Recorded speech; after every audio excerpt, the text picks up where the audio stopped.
Hello प्यारे बच्चों, आप लोग कैसे हैं? आशा करते हैं सकुशल पूर्वक होंगे। तो हमारी तरफ से बहुत बहुत शुभकामना।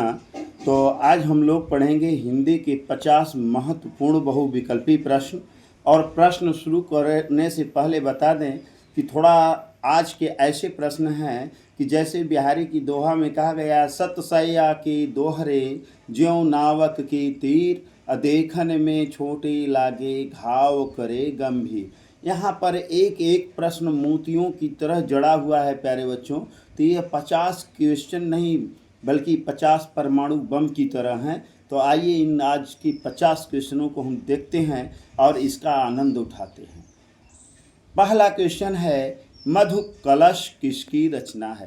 पहला ही क्वेश्चन है, मधु कलश किसकी रचना है? ऑप्शन ए का रहा है हरिवंश राय बच्चन, ऑप्शन बी का रहा है जयशंकर प्रसाद, ऑप्शन सी का रहा है महादेवी वर्मा, ऑप्शन डी का रहा है इनमें से कोई नहीं। तो जो मधु कलश है यह हरिवंश राय बच्चन की रचना है। बहुत ही इंटरेस्टिंग रचना है प्यारे बच्चों। आइए आज का दूसरा क्वेश्चन देखते हैं। दूसरा क्वेश्चन भी इतना महत्वपूर्ण है कि जितना कहा जाए कम है। कबीर दास वाणी के डिक्टेटर थे, यह किसका कथन है? अर्थात यह बताना है कि यह किसने कहा था कि कबीरदास जी वाणी के डिक्टेटर थे। तो ऑप्शन ए का रहा है आचार्य रामचंद्र शुक्ल, ऑप्शन बी का रहा है आचार्य हजारी प्रसाद द्विवेदी, ऑप्शन सी का रहा है doctor Namvar Singh, option D का रहा है डॉक्टर धर्मवीर भारती। तो बता दें प्यारे बच्चों कि कबीरदास वाणी के डिक्टेटर थे, यह कथन जो है आचार्य रामचंद्र शुक्ल का है। इस प्रकार ऑप्शन ए सही होगा। आइए अगला क्वेश्चन देखते हैं। वीर गाथा काल को आदिकाल नाम किसने दिया? ये भी महत्वपूर्ण क्वेश्चन है प्यारे बच्चों। तो वीर गाथा काल को आदिकाल नाम किसके द्वारा दिया गया? ऑप्शन ए का रहा है कि आचार्य रामचंद्र शुक्ल ने, ऑप्शन बी का रहा है कि डॉक्टर नामवर सिंह ने, ऑप्शन सी का रहा है कि डॉक्टर रामविलास शर्मा ने, ऑप्शन डी का रहा है आचार्य हजारी प्रसाद द्विवेदी ने। तो बता दें प्यारे बच्चों कि वीर गाथा काल को आदिकाल का नाम आचार्य हजारी प्रसाद द्विवेदी ने दिया है। कौन दिया है? आचार्य हजारी प्रसाद द्विवेदी ने दिया है। आइए अगला क्वेश्चन हम देखते हैं। देव शिखा किसकी रचना है? ऑप्शन ए का रहा है महादेवी वर्मा का, ऑप्शन बी का रहा है सूर्यकांत त्रिपाठी निराला का, ऑप्शन सी का रहा है मैथिली शरण गुप्त का, ऑप्शन डी का रहा है सुमित्रा नंदन पंथ का। तो देव शिखा जो है महादेवी वर्मा की रचना है। इस प्रकार ऑप्शन ए सही होगा। आज का 5वां क्वेश्चन है, छायावाद किसकी रचना है? ऑप्शन ए का रहा है आचार्य रामचंद्र शुक्ल का, ऑप्शन बी का रहा है डॉक्टर रामविलास शर्मा का, ऑप्शन सी का रहा है कि डॉक्टर नामवर सिंह का, और ऑप्शन डी का रहा है आचार्य हजारी प्रसाद द्विवेदी का। तो छायावाद जो है डॉक्टर नामवर सिंह की रचना है। इस प्रकार ऑप्शन सी सही होगा। आइए अगला क्वेश्चन देखते हैं। कबीरदास किसकी पुस्तक का नाम है? तो ऑप्शन ए का रहा है आचार्य हजारी प्रसाद द्विवेदी, ऑप्शन बी का रहा है आचार्य रामचंद्र शुक्ल, ऑप्शन सी का रहा है जयशंकर प्रसाद, ऑप्शन डी का रहा है सूर्यकांत त्रिपाठी निराला। तो बता दें प्यारे बच्चों, जो कबीरदास जी का पुस्तक है यह आचार्य हजारी प्रसाद द्विवेदी द्वारा लिखी गई है। इस प्रकार ऑप्शन ए सही होगा। आइए अगला क्वेश्चन देखते हैं। रामचरितमानस किसकी रचना है? ऑप्शन ए का रहा है कबीरदास की, ऑप्शन बी का रहा है सूरदास की, ऑप्शन सी का रहा है तुलसीदास का, ऑप्शन डी का रहा है मलिक मोहम्मद जायसी का। तो बता दें कि रामचरितमानस जो है तुलसीदास का सुप्रसिद्ध रचना है। यह एक महाकाव्य है। रामचरितमानस जो है एक महाकाव्य है और यह तुलसीदास की रचना है। रामचरितमानस जो है अवधी भाषा में है। इसमें राम की चरित्र का वर्णन है। आइए हम अगला क्वेश्चन देखते हैं। कामायनी के रचनाकार हैं। ऑप्शन ए का रहा है जयशंकर प्रसाद, ऑप्शन बी का रहा है महादेवी वर्मा, ऑप्शन सी का रहा है सूर्यकांत त्रिपाठी निराला, ऑप्शन डी का रहा है सुमित्रा नंदन प। तो यहाँ पर बता दें कामायनी जो है जयशंकर प्रसाद की महत्वपूर्ण रचना है। यह एक महाकाव्य है, यह छायावाद का महाकाव्य है। आइए हम आगे देखते हैं। कविता के नए प्रतिमान किसकी रचना है? ये मोस्ट इम्पॉर्टेंट क्वेश्चन है प्यारे बच्चों। तो ऑप्शन ए कह रहा है doctor Namvar Singh, option B कह रहा है doctor Dharamvir Bharati, option C कह रहा है doctor Ramvilas Sharma, option D कह रहा है डॉक्टर नागेंद्र। तो कविता के नए प्रतिमान के जो लेखक हैं डॉक्टर नामवर सिंह हैं। इस प्रकार ऑप्शन ए सही होगा। आइए अगला क्वेश्चन हम देखते हैं प्यारे बच्चों। आदिकाल किसकी रचना है? यहाँ पूछा है आदिकाल की किसकी रचना है। ऑप्शन ए कह रहा है आचार्य हजारी प्रसाद द्विवेदी की रचना है, ऑप्शन बी कह रहा है कि आचार्य रामचंद्र शुक्ल का रचना है, ऑप्शन सी कह रहा है डॉक्टर राम कुमार वर्मा की रचना है, ऑप्शन डी कह रहा है डॉक्टर रामविलास शर्मा की रचना है। तो बता दें प्यारे बच्चों कि आदिकाल जो है आचार्य हजारी प्रसाद द्विवेदी की रचना है। यह आदिकाल नाम किसने दिया? आदिकाल आचार्य हजारी प्रसाद द्विवेदी ने दिया और आदिकाल के नाम से पुस्तक भी इन्होंने लिखा। उपन्यास सम्राट किसे कहा जाता है? उपन्यास का सम्राट किसे कहा जाता है?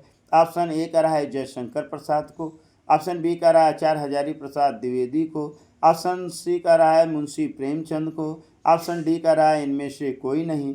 तो उपन्यास सम्राट मुंशी प्रेमचंद को कहा जाता है। इस प्रकार ऑप्शन सी सही होगा प्यारे बच्चों। तो आइए अगला क्वेश्चन देखते हैं। मुल्ला दाऊद की रचना है, मुल्ला दाऊद की कौन सी रचना है? ऑप्शन ए कह रहा है लोरिकायन, ऑप्शन बी कह रहा है कामायनी, ऑप्शन सी कह रहा है लोकायतन, ऑप्शन डी कह रहा है नमक का दरोगा। तो बता दें मुल्ला दाऊद की सुप्रसिद्ध रचना है लोरिकायन, जो कि ऑप्शन ए सही होगा, जो कि बार बार पेपर में पूछा जाता है प्यारे बच्चों। आइए अगला क्वेश्चन देखते हैं। मुंशी प्रेमचंद की रचना है। ऑप्शन ए कह रहा है यामा, ऑप्शन बी कह रहा है कफन, ऑप्शन सी कह रहा है कामायनी, ऑप्शन कह रहा है भारत भारती। तो मुंशी प्रेमचंद की प्रसिद्ध कहानी है कफन। इस प्रकार ऑप्शन बी सही होगा। अगला क्वेश्चन है भारत भारती के रचनाकार हैं या लेखक हैं? कौन है? मैथिली शरण गुप्त हैं, सुमित्रा नंदन पंत हैं, सूर्यकांत त्रिपाठी निराला हैं, जयशंकर प्रसाद हैं। तो भारत भारती के जो रचनाकार हैं वह मैथिली शरण गुप्त हैं। इस प्रकार ऑप्शन ए सही होगा। आइए आज का अगला क्वेश्चन देखते हैं। त्रिवेणी किसकी रचना है? तो ऑप्शन ए कह रहा है आचार्य हजारी प्रसाद द्विवेदी, ऑप्शन बी कह रहा है आचार्य रामचंद्र शुक्ल, ऑप्शन सी कह रहा है जयशंकर प्रसाद, ऑप्शन डी कह रहा है मुंशी प्रेमचंद। तो त्रिवेणी जो है एक सुप्रसिद्ध रचना है आचार्य रामचंद्र शुक्ल का। इस प्रकार ऑप्शन बी सही होगा, ऑप्शन बी सही होगा। अगला है ममता कहानी के लेखक हैं। तो कह रहा है option A Jaishankar Prasad, option B कह रहा है महादेवी वर्मा, ऑप्शन सी कह रहा है doctor Ram Kumar Verma, option D कह रहा है सूर्यकांत त्रिपाठी निराला। तो ममता कहानी के लेखक जयशंकर प्रसाद हैं। इस प्रकार ऑप्शन ए सही होगा। अगला क्वेश्चन है हरिऔध किसके नाम के साथ लगा हुआ है? ऑप्शन ए कह रहा है अयोध्या प्रसाद, ऑप्शन बी कह रहा है जयशंकर प्रसाद, ऑप्शन सी कह रहा है अयोध्या सिंह उपाध्याय हरिऔध, ऑप्शन डी कह रहा है इनमें से कोई नहीं। तो हमने बता दिया कि ऑप्शन सी सही होगा। अयोध्या सिंह उपाध्याय हरिऔध पूरा नाम है। तो हरिऔध शब्द अयोध्या सिंह उपाध्याय के साथ लगा है। आइए अगला क्वेश्चन देखते हैं। कलम का सिपाही किसकी रचना है?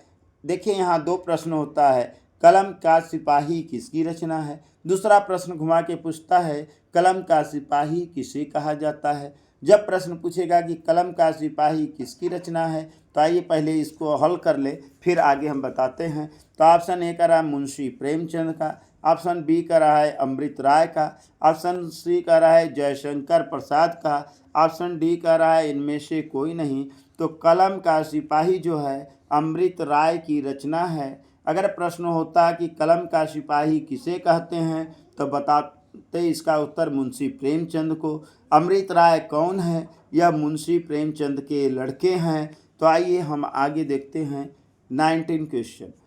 कलम का सिपाही किसे कहा जाता है? ऑप्शन ए कह रहा है जयशंकर प्रसाद को, ऑप्शन बी कह रहा है महादेवी वर्मा को, ऑप्शन सी कह रहा है मुंशी प्रेमचंद को, ऑप्शन डी कह रहा है कि अमृत राय को। तो कलम का सिपाही मुंशी प्रेमचंद को कहा जाता है। इस प्रकार ऑप्शन सी सही होगा।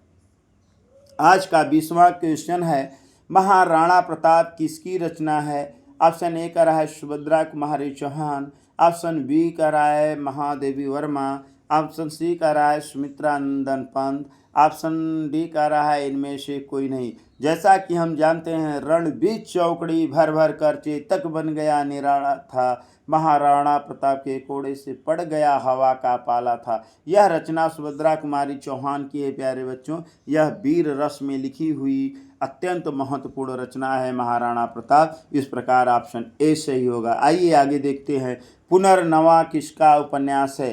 तो कर रहा है option A Acharya Ramchandra Shukla, option B कर रहा है आचार्य हजारी प्रसाद द्विवेदी, ऑप्शन सी कर रहा है डॉक्टर नागेंद्र, ऑप्शन डी कर रहा है डॉक्टर धर्मवीर भारती। तो पुनर्नवा एक सुप्रसिद्ध उपन्यास है जिसके जो लेखक हैं आचार्य हजारी प्रसाद द्विवेदी हैं। तो इसमें यह कहानी जो है लोरिक और सौरू का है, जो कि पुनर्नवा के रूप में लिखा गया है। अत्यंत रोचक कहानी है प्यारे बच्चों। आगे आइए हम देखते हैं 22, गुनाहों का देवता किसका उपन्यास है? तो गुनाहों का देवता जो है ये एक महत्वपूर्ण उपन्यास है। ऑप्शन ए का रहा है कि डॉक्टर नामवर सिंह का है, ऑप्शन बी का रहा है कि डॉक्टर रामविलास शर्मा का है, ऑप्शन सी का रहा है कि डॉक्टर नागेंद्र का है, ऑप्शन डी का रहा है डॉक्टर धर्मवीर भारती का है। तो गुनाहों का देवता जो है डॉक्टर धर्मवीर भारती का उपन्यास है। ऑप्शन डी सही होगा। आइए आज का 23वां क्वेश्चन, उपन्यास सम्राट किसे कहा जाता है? उपन्यास सम्राट के नाम से कौन विख्यात है? तो आइए, ऑप्शन ए का रहा है मुंशी प्रेमचंद, ऑप्शन बी का रहा है जयशंकर प्रसाद, ऑप्शन सी का रहा है महादेवी वर्मा, ऑप्शन डी का रहा है कि इनमें से कोई नहीं। तो उपन्यास सम्राट मुंशी प्रेमचंद को कहा जाता है। ऑप्शन ए सही होगा। आइए अगला क्वेश्चन देखें, एकांकी सम्राट किसे कहा जाता है? यह भी महत्वपूर्ण क्वेश्चन है। ऑप्शन ए का रहा है मुंशी प्रेमचंद को, ऑप्शन बी का रहा है जयशंकर प्रसाद को, ऑप्शन सी का रहा है डॉक्टर राम कुमार वर्मा को, ऑप्शन डी का रहा है डॉक्टर रामविलास शर्मा को। तो एकांकी सम्राट जो है डॉक्टर राम कुमार वर्मा को कहा जाता है। इस प्रकार ऑप्शन सी सही होगा प्यारे बच्चों। तो डॉक्टर राम कुमार वर्मा जो है एकांकी सम्राट के नाम से विख्यात हैं। आइए आज का 25वां क्वेश्चन देखें, सूरदास किसकी रचना है? तो कह रहा है कि जयशंकर प्रसाद की रचना है, ऑप्शन बी का रहा है कि महादेवी वर्मा की रचना है, ऑप्शन सी का रहा है आचार्य रामचंद्र शुक्ल की रचना है, ऑप्शन डी का रहा है आचार्य हजारी प्रसाद द्विवेदी की रचना। तो सूरदास जो है आचार्य रामचंद्र शुक्ल की रचना है। इस प्रकार ऑप्शन सी सही होगा। आइए अगला क्वेश्चन देखते हैं, अंधा युग किसकी रचना है? अंधा युग जो एक नाटक है जो कि महाभारत से लिया गया है। ऑप्शन ए का रहा है doctor Ramvilas Sharma, option B का रहा है doctor Namvar Singh, option C का रहा है doctor Dharamvir Bharati, option D का रहा है भारतेंदु हरिश्चंद्र। तो अंधा युग जो है डॉक्टर धर्मवीर भारती की रचना है। ऑप्शन सी सही होगा। अगला है, अंधेर नगरी किसकी रचना है? ऑप्शन ए का रहा है मैं भारतेंदु हरिश्चंद्र की रचना है, ऑप्शन बी का रहा है डॉक्टर धर्मवीर भारती की रचना है, ऑप्शन सी का रहा है जयशंकर प्रसाद की रचना है, ऑप्शन डी का रहा है मुंशी प्रेमचंद की रचना है। तो अंधेर नगरी जो है यह भारतेंदु हरिश्चंद्र की रचना है। यह जो विधा है नाटक है। यह विधा क्या है? नाटक है। आइए अगला क्वेश्चन देखें, ठाकुर का कुआं किसकी रचना है? ऑप्शन ए का रहा है मुंशी प्रेमचंद, ऑप्शन बी का रहा है जयशंकर प्रसाद, ऑप्शन सी का रहा है महादेवी वर्मा, ऑप्शन डी का रहा है इनमें से कोई नहीं। तो जो ठाकुर का कुआं है यह एक कहानी है, विधा कहानी है। यह जो रचना है मुंशी प्रेमचंद का है। ऑप्शन ए सही होगा। आइए अगला क्वेश्चन देखते हैं प्यारे बच्चों, चंद्रगुप्त किसकी रचना है? ऑप्शन ए का रहा है जयशंकर प्रसाद, ऑप्शन बी का रहा है महादेवी वर्मा, ऑप्शन सी का रहा है यज्ञ, ऑप्शन डी का रहा है इनमें से कोई नहीं। तो चंद्रगुप्त जो है एक ऐतिहासिक नाटक है। यह जयशंकर प्रसाद की रचना है। इस प्रकार ऑप्शन ए सही होगा। अगला क्वेश्चन है, दीपशिखा किसकी रचना है? ऑप्शन ए का रहा है जयशंकर प्रसाद का, ऑप्शन बी का रहा है महादेवी वर्मा का, ऑप्शन सी का रहा है सूर्यकांत त्रिपाठी निराला का, ऑप्शन डी का रहा है अयोध्या सिंह उपाध्याय हरि अवध का। तो बता दें कि दीपशिखा जो है महादेवी वर्मा की सुप्रसिद्ध रचना है, जो कि काव्य है। हुंकार किसकी रचना है? हुंकार की रचना बताना है।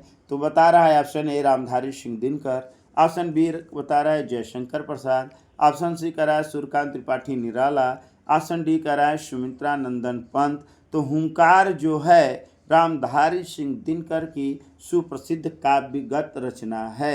इस प्रकार ऑप्शन ए सही होगा। अगला है सरोज स्मृति किसकी रचना है? तो ऑप्शन ए का रहा है सूर्यकांत त्रिपाठी निराला, ऑप्शन बी का रहा है doctor Ram Kumar Sharma, option C का रहा है doctor Ram Vilas Sharma, option D का रहा है सुमित्रा नंदन पंत। तो सरोज स्मृति जो है सूर्यकांत त्रिपाठी की सुप्रसिद्ध काव्यगत रचना है। इस प्रकार ऑप्शन ए सही होगा। आइए अगला क्वेश्चन देखें। कफन के लेखक हैं, कफन का लेखक बताना है। ऑप्शन ए का रहा है मुंशी प्रेमचंद, ऑप्शन बी का रहा है अमृत राय, ऑप्शन सी का रहा है जयशंकर प्रसाद, ऑप्शन डी का रहा है इनमें से कोई नहीं। तो कफन का लेखक मुंशी प्रेमचंद हैं। ऑप्शन ए सही होगा। अगला क्वेश्चन है हिंदी साहित्य का उद्भव एवं विकास किसका रचना है? यह ऐतिहासिक पुस्तक है। क्या यह आचार्य रामचंद्र शुक्ल का रचना है? क्या यह आचार्य हजारी प्रसाद द्विवेदी की रचना है? क्या यह डॉक्टर नामवर सिंह की रचना है? क्या यह डॉक्टर धर्मवीर भारती की रचना है? तो हिंदी साहित्य का उद्भव एवं विकास जो है आचार्य हजारी प्रसाद द्विवेदी की रचना है। इस प्रकार ऑप्शन बी सही होगा। आइए अगला देखते हैं। सरस्वती पत्रिका का संपादक है कौन है? ऑप्शन ए का रहा महावीर प्रसाद द्विवेदी हैं, ऑप्शन बी का रहा है भारतेंदु हरिचंद हैं, ऑप्शन सी का रहा है बालकृष्ण भट्ट हैं, ऑप्शन डी का रहा है विश्वनाथ त्रिपाठी हैं। तो बता दें सरस्वती पत्रिका का जो संपादक हैं महावीर प्रसाद द्विवेदी हैं। ऑप्शन ए सही होगा। आइए अगला क्वेश्चन देखें। सरस्वती पत्रिका का संपादन काल है। ऑप्शन ए का रहा है 1900 ईस्वी, ऑप्शन बी का रहा है 1920 ईस्वी, ऑप्शन सी का रहा है 1905 ईस्वी, ऑप्शन डी का रहा है इनमें से कोई नहीं। तो सरस्वती पत्रिका का जो संपादन काल है 1900 ईस्वी माना जाता है। इस प्रकार ऑप्शन ए सही होगा। और 37 क्वेश्चन है। नागरी प्रचारणी सभा का संपादक है।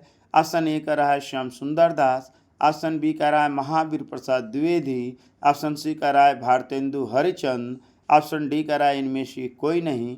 तो बता दें प्यारे बच्चों नागरी प्रचारणी सभा का जो संपादक हैं वो श्याम सुंदर दास हैं। इस प्रकार ऑप्शन ए सही होगा। अगला क्वेश्चन आधुनिक काल का प्रथम युग क्या है? तो बता दें प्यारे बच्चों कि आधुनिक काल को आधुनिक युगों में बांटा गया है। उसके कई नाम होंगे। तो ऑप्शन ए दिया है भारतेंदु युग, ऑप्शन बी का रहा है द्विवेदी युग, ऑप्शन सी का रहा है छायावादी युग, ऑप्शन सी डी का रहा है प्रगतिवादी युग। तो आधुनिक काल का जो प्रथम युग है उसे हम भारतेंदु युग कहते हैं। वह ऑप्शन ए सही होगा। अगला क्वेश्चन है छायावाद की काल सीमा क्या है? तो ऑप्शन ए का रहा है 1900 से 1918 ईस्वी, बी का रहा है 1918 से 1938 ईस्वी, ऑप्शन सी का रहा है 1938 से 1942 ईस्वी, ऑप्शन डी का रहा है इनमें से कोई नहीं। तो छायावाद का जो काल सीमा है 1918 से 1938 ईस्वी अर्थात ऑप्शन बी सही होगा। अगला क्वेश्चन है प्रयोगवादी युग का प्रवर्तक माना जाता है। तो ऑप्शन ए का रहा है अज्ञेय को, ऑप्शन बी का रहा है शमशेर बहादुर को, ऑप्शन सी का रहा है धर्मवीर भारती को, ऑप्शन डी का रहा है इनमें से कोई नहीं। तो बता दें प्यारे बच्चों कि प्रयोगवादी युग का प्रवर्तक अज्ञेय को माना जाता है। ऑप्शन ए सही होगा। तो यहाँ बता दें प्यारे बच्चों कि एक दोहा बिहारी का सुनाकर फिर आगे बढ़ते हैं हम। पाती पर लिखत न बनत कहत सदेश लजात, कहियो सब तेरे ही मेरे ही की बात। कभी कभी बात जो होती है बिना कहे ही सब कुछ कह जाता है। तो यहाँ ध्यान रखें कि यहाँ हर रचना एक मोती की तरह आपस में एक माला में जुड़ रहे हैं। तो ऐसे इम्पॉर्टेंट क्वेश्चन को हर बच्चे को बताइए और देखना न भूलिए। आगे आइए हम देखते हैं आज का 41 क्वेश्चन है, तार सप्तक का संपादक कौन है। मोस्ट इम्पॉर्टेंट क्वेश्चन है, इसे बार बार पूछा जाता है। ऑप्शन ए का रहा है अज्ञे, ऑप्शन बी का रहा है doctor Dharamvir Bharati, option C का रहा है शमशेर बहादुर, ऑप्शन डी का रहा है जयप्रकाश मेहता। तो तार सप्तक का संपादक अज्ञेय को माना जाता है। इस प्रकार ऑप्शन ए सही होगा। अगला क्वेश्चन है, तार सप्तकों की कुल संख्या है। ऑप्शन ए कर रहा है ए 1, बी कर रहा है 2, सी कर रहा है 3, डी कर रहा है 4। तो तार सप्तकों की कुल संख्या 4 होती है। इस प्रकार ऑप्शन डी सही होगा। आइए 43 देखें, तार सप्तक में कुल कितने कवि होते हैं। ऑप्शन ए कर रहा है 6, ऑप्शन बी कर रहा है 7, ऑप्शन सी कर रहा है 8, ऑप्शन डी का रहा है 9। तो तार सप्तक में कुल कवियों की संख्या 7 होती है। इस प्रकार ऑप्शन बी सही होगा। 44 क्वेश्चन है, चंद छंद वरण की महिमा के लेखक हैं। तो यहाँ पर कह रहा है नाभादास, ऑप्शन बी कह रहा है दामोदर शर्मा, ऑप्शन सी कह रहा है गंग कवि और ऑप्शन डी कह रहा है गोकुलनाथ। तो यहाँ पर बता दें, चंद छंद वरण की महिमा कवि गंग की रचना है। इस प्रकार ऑप्शन सी सही होगा। आवारा मसीहा किस विधा की रचना है। ऑप्शन ए का रहा है उपन्यास, ऑप्शन बी का रहा है कहानी, ऑप्शन सी का रहा है नाटक, ऑप्शन डी का रहा है जीवनी। तो यह एक जीवनी है प्यारे बच्चों। तो ऑप्शन डी सही होगा। आवारा मसीहा क्या है, एक प्रकार की जीवनी है। आइए आगे देखते हैं, रानी केतकी की कहानी के लेखक हैं। ऑप्शन ए का रहा है राजा लक्ष्मण सिंह, ऑप्शन बी का रहा है श्रद्धा राम फुलेरी, ऑप्शन सी का रहा है इंसा अल्लाह का, ऑप्शन डी का रहा है मुंशी सदा सुखलाल। तो यहाँ बता दे, रानी केतकी की कहानी की लेखक हैं इंसा अल्लाह खां। ऑप्शन सी सही होगा। आज का 47 क्वेश्चन है प्यारे बच्चों, डॉक्टर हजारी प्रसाद द्विवेदी की रचना है। यहाँ पर कह रहा है आवारा मसीहा, विचार प्रवाह, तट की खोज, 10 द्वार से सोपान तक। तो यहाँ इनकी जो रचना है विचार प्रवाह। ऑप्शन बी सही होगा। 48 क्वेश्चन है, जयशंकर प्रसाद की रचना है। ऑप्शन ए का रहा है आषाढ़ का एक दिन, ऑप्शन बी का रहा है कूटज, ऑप्शन सी का रहा है ध्रुव स्वामिनी, ऑप्शन डी का रहा है आवारा मसीहा। तो जयशंकर प्रसाद की जो रचना है ध्रुव स्वामिनी है, जो कि एक नाटक है, ऐतिहासिक नाटक है। आइए 49 देखते हैं, आनंद कदामिनी के संपादक हैं। ऑप्शन ए का रहा है बालकृष्ण भट्ट, ऑप्शन बी का रहा है प्रताप नारायण मिश्र, ऑप्शन सी का रहा है राधाचरण गोस्वामी, ऑप्शन डी का रहा है बद्री नारायण चौधरी प्रेम घन। तो आनंद कादम्बिनी के जो संपादक हैं बद्री नारायण चौधरी प्रेम घन हैं। ऑप्शन डी सही होगा। आज का अंतिम और 50वां क्वेश्चन है, कूटच निबंध के लेखक हैं। ऑप्शन ए का रहा है अज्ञेय हैं, ऑप्शन बी का रहा है हजारी प्रसाद द्विवेदी हैं, ऑप्शन सी का रहा है भारतेंदु हरिचंद हैं, ऑप्शन सी का रहा है यशपाल हैं। तो प्यारे बच्चों, कूटच निबंध के जो लेखक हैं, संग्रहकार हैं, आचार्य हजारी प्रसाद द्विवेदी हैं। इस प्रकार ऑप्शन बी सही होगा। तो धन्यवाद, thank you so much nice. यह वीडियो कैसा लगा कमेंट करना न भूलें, लाइक करिए, शेयर करिए और सब्सक्राइब करिए। जय हिंद, जय भारत।